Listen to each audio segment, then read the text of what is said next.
Pakistan super league के 11वें addition में सिर्फ 3 महीने बाकी हैं और अभी तक जो 2 टीम्स नई शामिल हो रही थी उनके बारे में कोई भी अपडेट नहीं है और यह भी नहीं पता कि उनके नाम क्या होंगे, यानी कि कोई भी काम नहीं किया जा रहा इस चीज़ पे।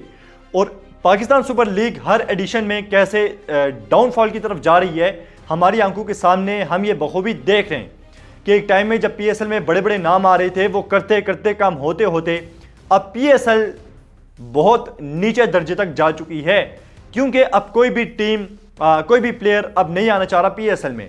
हालांकि हम मुकाबला करते हैं आईपीएल के साथ या फिर बीबीएल के साथ, तो ये मुकाबला बनता नहीं है। फिर जब हम ये बात करते हैं तो बुरा लगता है हमारे अपने लोगों को। लेकिन आप देख लें कि जब आईपीएल का 11वां एडिशन हो रहा था तो वो आसमान की बुलंदियों को छू रही थी और आईपीएल वालों के पास, इंडियन बीसीसीआई के पास कोई भी ऐसी सक्सेस स्टोरी सामने नहीं थी। उन्होंने अपनी मेहनत की, अपने प्लान्स किए और उसमें वो कामयाब रहे। लेकिन हमारे पास आईपीएल जैसा एक मॉडल सामने मौजूद था और हमने देखते यानी कि 11वें एडिशन में आईपीएल कहाँ पे खड़ा था और पीएसएल कहाँ पे खड़ी है, ज़मीन आसमान का फ़र्क है। ठीक है, व्यूअरशिप का फ़र्क है, पाकिस्तान में उस तरह से देखने वाले नहीं हैं, तादाद कम है पाकिस्तान के लोगों की, इंडिया हमारे से बहुत बड़ा मुल्क है। लेकिन इन सारी चीज़ों के बावजूद हमने जहाँ से शुरुआत की थी पीएसएल की, उससे हम बहुत पीछे आ चुके हैं बजाय के आगे जाने के, और ये बात आप बखूबी जानते हैं। और इसी चीज़ पे अली तरीन साहब हम देख रहे हैं काफ़ी अरसे से इस चीज़ पे आवाज़ उठाते हैं कि पीएसएल में ठीक लोग नहीं बैठे, काम ठीक से नहीं कर रहे। अभी भी उन्होंने 2 ट्वीट किए हैं और जो काली बेड़े हैं बैठी हुई पीएसएल मैनेजमेंट में, उन्हें बेनकाब किया है। अली तरीन ने क्या बोला है आपके सामने है। If I buy a new team I will name it the dash snakes in honour of current PSL management, यानी कि अगर मैं कोई भी नई टीम में लेता हूं तो मैं उसके नाम के साथ स्नेक्स का वर्ड यूज करूंगा। और नीचे जो ट्वीट है ये बड़ा हैरान कुन है। As I mentioned earlier, since the PSL ended we have only received 2 updates in the PSL management WhatsApp group. Eid Mubarak link to the Independence Day tweet, यानी कि सिर्फ ये 2 पैगाम छोड़े गए व्हाट्सएप ग्रुप में, एक इंडिपेंडेंस डे का और साथ में एक ईद मुबारक का।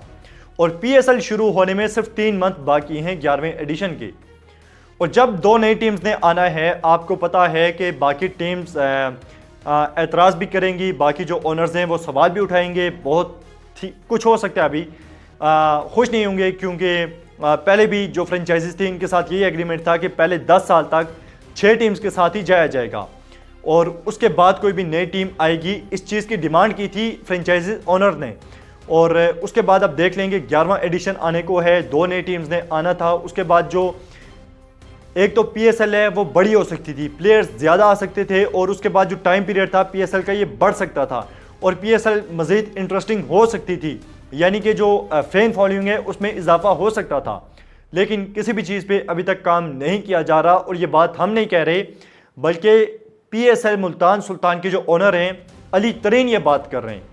तो हम यहाँ पे क्या रोना दोनों दोएं, अगर उन्हें कोई अपडेट नहीं मिल रही पाकिस्तान सुपर लीग के बारे में, जो पाकिस्तान क्रिकेट का सबसे बड़ा ब्रांड है, तो फिर अल्लाह ही हाफिज़ है इस लीग का। और जहाँ तक बात है डाउनफॉल की, तो वो भी हमारे सामने है वजूहात के। एक चीज़ पे आप पूरा साल काम आपको करना चाहिए उसकी बेहतरी के लिए। इस साल क्या गलतियां हुई, अगले साल वो नहीं होनी चाहिए, क्या चीज़ बेहतर हो सकती है, उसे कैसे बेहतर किया जाए, ये सारी चीज़ें होती हैं, लेकिन कोई नहीं देख रहा। और जो पीएसएल के सीईओ हैं माशाल्लाह सलमान नसीर साहब, साथ में चेयरमैन साहब के एडवाइज़र भी हैं और वो उन्हें बस हर टाइम चेयरमैन साहब के साथ घूमते रहते हैं। हमने एशिया कप में देखा, लेकिन पीएसएल को कौन संभालेगा, इस पे कौन नज़र रखेगा। मेरे ख्याल में चेयरमैन मोहसिन नकवी साहब को उन्हें पैगाम देना चाहिए कि भाई मेरा पीछा छोड़ें, ये उदा आप छोड़ें एडवाइजरी का और जाके आप पीएसएल के इंतज़ामात को देखें।